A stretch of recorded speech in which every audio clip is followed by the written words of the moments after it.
مخکې له دې چې ویډیو ته لاړ شو له تاسو څخه هیله کوم چې زموږ یوټیوب چینل سبسکرایب کړئ ځکه چې د فیسبوک پیجونه او لایکونه همیشه رپورټ کیږي نو د سبسکرایب کولو لپاره به لومړی راشئ دا سره بټنه سبسکرایب به کلیک کړئ له هغه وروسته به د بیل نشان کلیک کړئ یا د زنګ نشان بیا به آل یا ټول انتخاب کړئ نو له دې سره به زموږ د ویډیوګانو نشریدو سره به تاسو ته خبروای درشي جزاک الله خیر یوا د دوی په اصطلاح د دوی ولا ستراوړنه دغه مزدوري او بې بندوباره او غلام رسنۍ دي هغه رسنۍ چې هغه د یو څو ډالرو په بدل کې نه افغانیت پیژني نه اسلامیت پیژني نه خپل کلتور پیژني او نه اخلاق پیژني ګوره مبین صاحب کچې ته په نور نړۍ کې هغه ډول دروغ چې د موږ مزدوري رسنۍ وایي دغه دروغ که په نور نړۍ کې کومه بل رسنۍ وایي هغوی باندې حقوقي دعوا دایریږي په محکمه کې په هغې باندې عریضه کیږي چې تا ولې دا دروغ وویل هغه محکمې ته کش کیږي دغه د امریکا ګوډاګیان چې دي دوی خو موږ محکمې ته هم نشو کش کولی بیا چې کله کوم ګوډاګی اجیري په دا سر وولي بیا وایي چې طالبان خبریالان نه پرېږدي او حال دا چې د امارت د جهاد امارت به اوسه پورې 10 خبریالان نه یې وژلي 10 خبریالان دوی په ثبوت نشي پیش کولی چې طالبان دې وژلي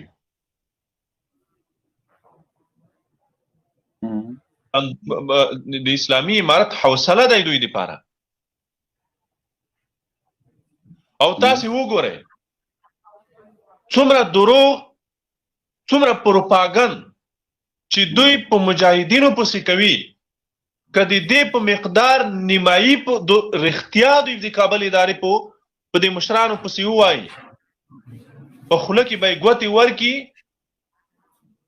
او تر غوږونو پورې به خوله پرې وڅیري تاسې وینئ دا خبریالان چې یو وژل کېږي مردارېږي هلته پراته وي نامعلومه مردار شي پته یې هم ونه لګېږي بیا چېرته پسې ووایي چې ځان وژنه یې کړې ده خودکشي یې کړې ده یو څوک په داعش ورټپکي په داعش یې ووژني دا څوک وژني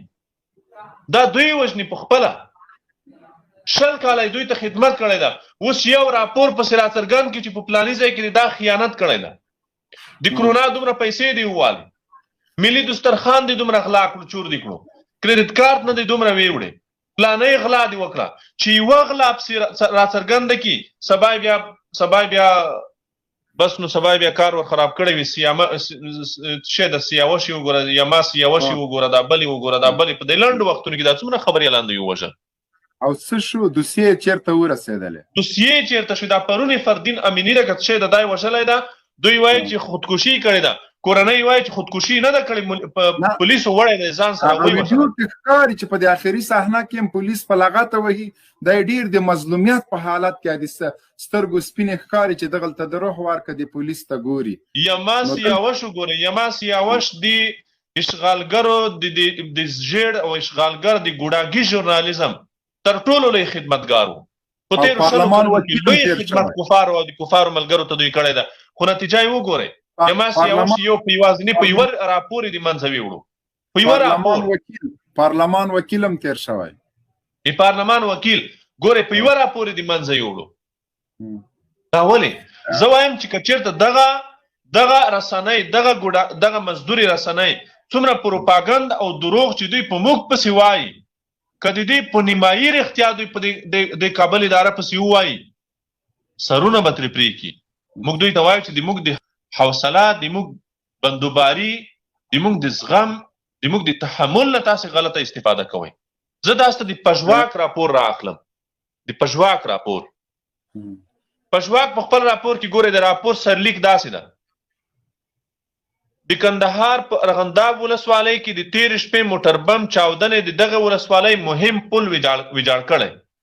چې دغه ولسوالي له کندهار ښار سره نښلوي او د راپور په بیخ کې بیا وایي دوی وایي په اول ځل کې وایي چې د کندهار د امنیې قومندانۍ ویان جمال ناصر بارکزی هغه مهال پژواک خبري اژانس ته وویل یو هموي موټر چې چاودیدونکو توکو ډک و هدف ته تر رسېدو وړاندې د پولیسو لخوا پیژندل شوی او ویشتل شوی چې چاودنه یې کړې او زیان نه لري ګوره دلته اوس دوی داسې نه وایي چې دغه موټر چې دا د هوا نه ویشتل شوی ده په چی ویشتل شوی ده د هوا نه دی ویشتل ده موټر په پل روان ده ولې په پل ولې پرېږده چې دا موټر د پل نه غې خوا واوړي یا د بلې خوا واوړي ولې موټر په پل نه روان ده ته یې ولې بیا چې موټر په پل نه د پاسه ته وولې موټر چاودنه وکړي د دې پل د دې چاودنې مسؤلیت ستا په غاړه ده که د مقابل لوري په غاړه ده خو ګوډاګیان چې د مزدوري رسنۍ د دوی د منافقت ته وګوره دا اول وارم نه ده دا 100 کاله دوی په دې ډول طرف نیولی ده اړخ نیولی ده او د موږ په مقابل کې کلک سنګر نیولی ده او د موږ د زغم او د حوصلې او د تحمل نه غلطه استفاده کړې ده په دې ټول راپور کې تاسو وګورئ تر اخره پورې چې څومره راپور ده په راپور کې دا نشته چې دغه موټر بم چې وو دا موټر بم چې چاودلی ده دا د پاس نه ویشتل شوی ده د هوا نه ویشتل شوی ده که چېرته باید داسې ویل شوی وای چې هغه موټر چې د هوا نه ویشتل شوی ده پل یې وران کړی ده پل خو طالب او بیا دا خو د پژواک راپور ده دا نورو ډېرو مزدورو رسنیو بیا داسې لیکلي چې طالبانو په پل نه موټر بم کړی ده قصدن په موټر بم نه پل الوزولی ده او واقعیت دا ده چې پل باندې موټر روان ده د دوی خپل راپور دا وایي خو دوی خو هغه الفاظ واضحولی نه شي ځکه دوی خو ملت ګمراه کوي ولس ګمراه کوي تبلیغاتي جنګ روان کړی ده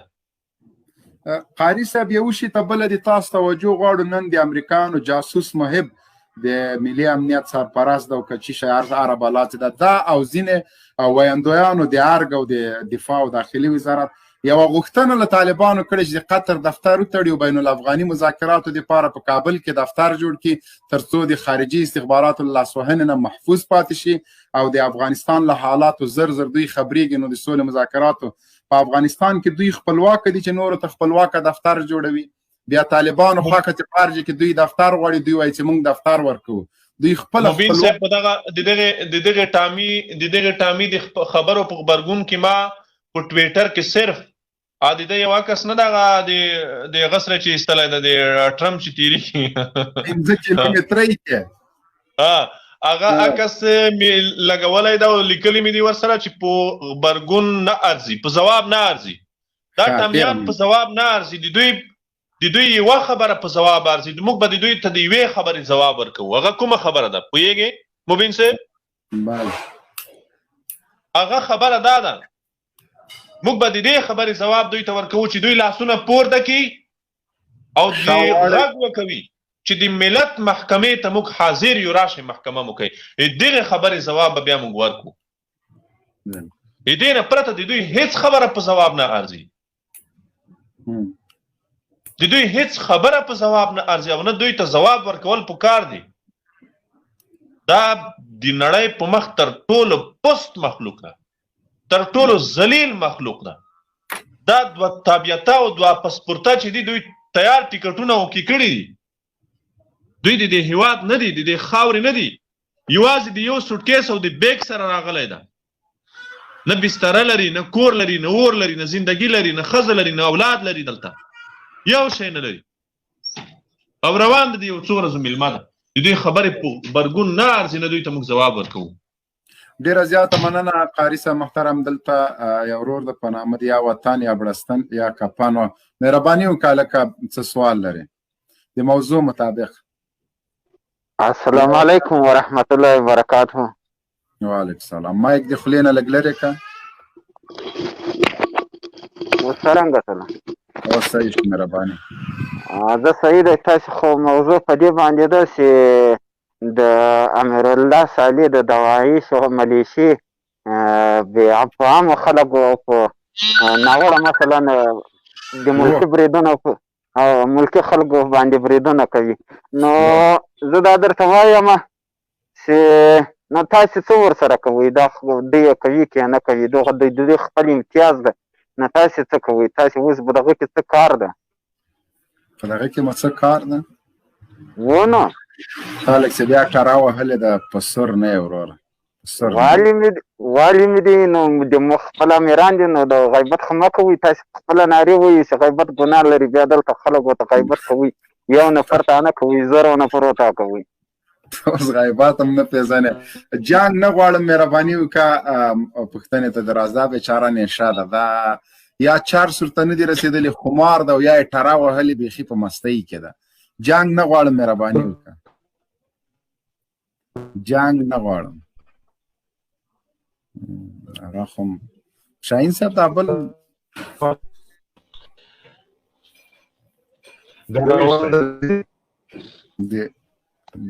आवाज دی نه تا انټرنیټ کې ستونزه ده دغه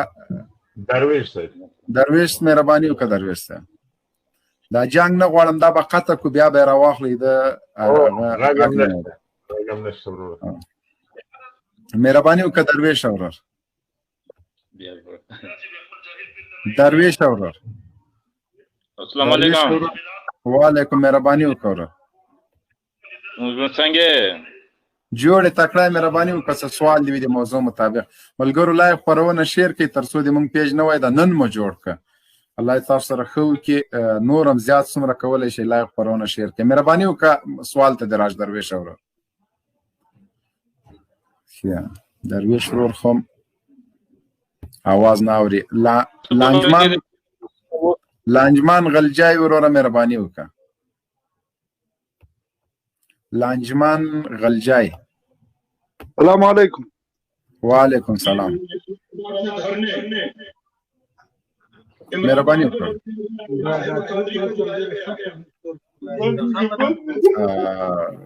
خدای مو بخښین که خو سره راځي هغه نور یو هغه جیته خو بازان برابر کوي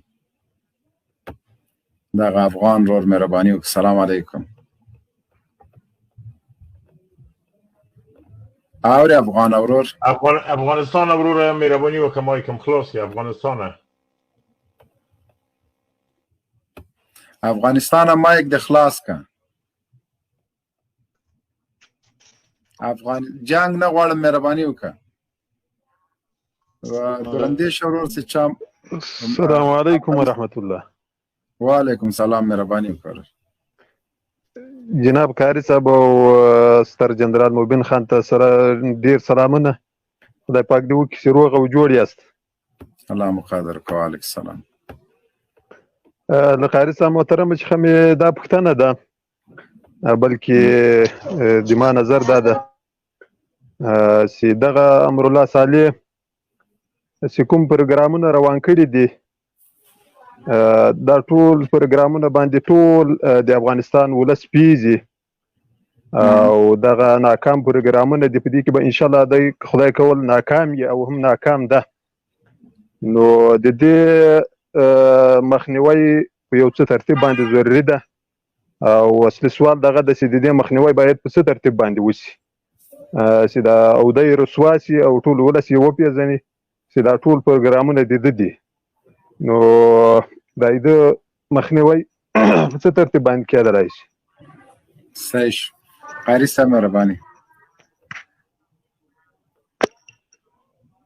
مبین صاحب د دې مخنیوي وزنې لار دا ده چې اشغالګر وتښتي دا خلک به بیا خپله سم شي چې مارکه ډېر کوږ ولاړ شي غار ته سمیږي دا خلک خپله سمیږي چې اشغالګر وتښتي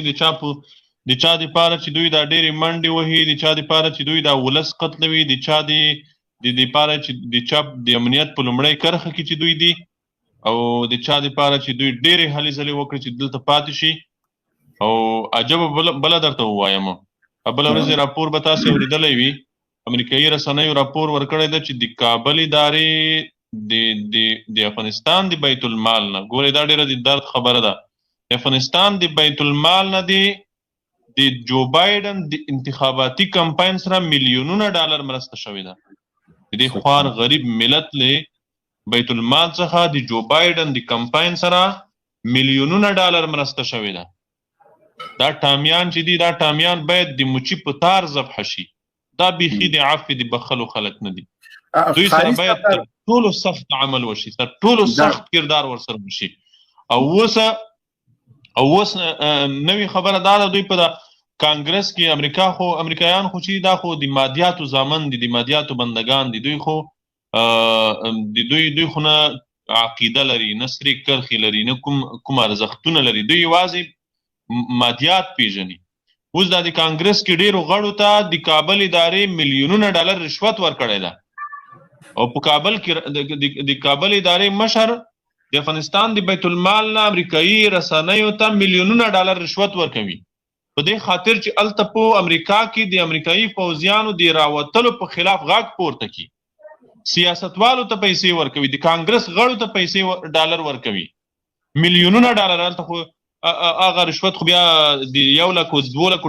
ډالرو هغه نه ده رشوت، هغه خو بیا غټه خبره ده. په میلیونونه ډالر د دې غریب خوار ملت د بیت المال څخه امریکایي رسنیو ته ورکوي، سیاستوالو ته ورکوي، د کانګرس غړو ته ورکوي، د دې په خاطر چې په امریکا کې د امریکایي پوځیانو د راایستلو په خلاف غږ پورته کړي. او دا بیا وایي چې موږ سره طالبان خبرې نه کوي، او طالبان موږ په رسمیت نه پیژني، طالبان د موږ سره یو ځای حکومت جوړ کړي، طالبان موږ سره خبرې نه کوي. قاری صاحب محترم، دغه د یو نوي کوډ باره کې هم که لږ وضاحت ورکړي، ځکه موږ او تاسو د لایو خپرونه هم ډېر وخت نه و کړی، ډېر مهم پوینټونه پاتې. یو نوي کوډ نه یو کس مثال 50 میلیونه، 80 میلیونه، 70 میلیونه، 100 میلیونه افغانۍ ویستلي دي. دا ولې دغه په کوم هغه به امتیاز دوی ته ده؟ د یو نوي کوډ دغه که لږ وضاحت وکړي، دا د غلا کوډ صاحب دا د یو نوي کوډ نه خو چې کوم شی دوی اخلي، دا خو یو نوي کوډ چې په مالیې وزارت کې دغه غني ټامي د ځان لپاره ځانګړی کړی ده او د ټول وزارت دا په د وزارت کې د وزارت یا د قانون دا دوی چې کوم قانون جوړ کړی ده د هغې قانون مطابق یو شخصي دیکتاتوري ده جوړه کړې ده. دا یو ډارن دیکتاتور ده، شخصي دیکتاتوري جوړه کړې ده. د مالیې وزارت په وزارت کې دننه د وزارت په تشکیلاتو کې باید د قانون مطابق د لایحې مطابق عمل وشي، د قوانینو مطابق. د په خپل حالت یو کوډ ځان لپاره خلاص کړی دی، یو نویم کوډ په نوم باندې هغې نه دی په خپل سر بودیجه چې څومره د دی مصرفولی شي مصرفوي، ځان لپاره بودیجه را اخلي، د خپلو ټامیانو لپاره یې را اخلي. او تاسې ولیدل چې یو ټامي د کال په میلیونونه افغانۍ یوازې د دسترخوان دي، په میلیونونه افغانۍ یوازې د کور کرایه ده، په میلیونونه افغانۍ د بهر د خارج ته د تګ د سفر دي. دا شرابیان، دا کبابیان، دا زناکاران او فحاشان چې دي، دا د دې ملت په سرمایه دومره پیسې ویستلې دي، داود ځای شو، دغه نور غلی، دا معمولي خلک دي، دوی دومره دسترخوان، سفرونه، دا دومره پیسې یو ویان دی ارګ اخلي، نو د دې نورو به څه حالي؟ او دا خې ګوره د ټیټي سویه خلک دي. هغه رولاګۍ چې څه اخلي یا د رولاګۍ ګیر چاپیره د هغې خیخان چې دي، د غني خیخان دا چې څه اخلي، هغه ډېره بشمیر. ما درته وویل چې یو څوک چې دومره د دې خاورې، د دې ملت، د دې ولس دشمن ده، چې د دې خوار ملت، د دې غریب ملت له بیت المال څخه جو بایډن انتخاباتي کمپاین ته میلیونونه ډالر لیږي. ګورئ د امریکا په انتخاباتي کمپاینونو کې هغه میلیاردران دي، هغه فیوډالان دي. د هغې کمپاین ته چې دی په میلیونونه ډالر لیږي، په امریکا کې رسنیو ته چې دی میلیونونه ډالر ورکوي، سیاستوالو ته یې ورکوي، نو دا خو عادي خبره ده. دغه یو وحید عمر ټامی، صدیقي ټامی یا دا نور ټامیان چې کوم شی اخلي، دا خو ډېر کم مقدار ده. سعید آقا وروره مایک مو خلاص کړئ، خپرونې ته بخیر راغلی. سعید آقا السلام علیکم. السلام علیکم. وعلیکم السلام. وعلیکم السلام. مهرباني وکړه موضوع مطابق څه سوال لرئ؟ سعید آقا غږ ته اوري شاهین صاحب؟ نه مبین صاحب غږ یې نشته. سرباز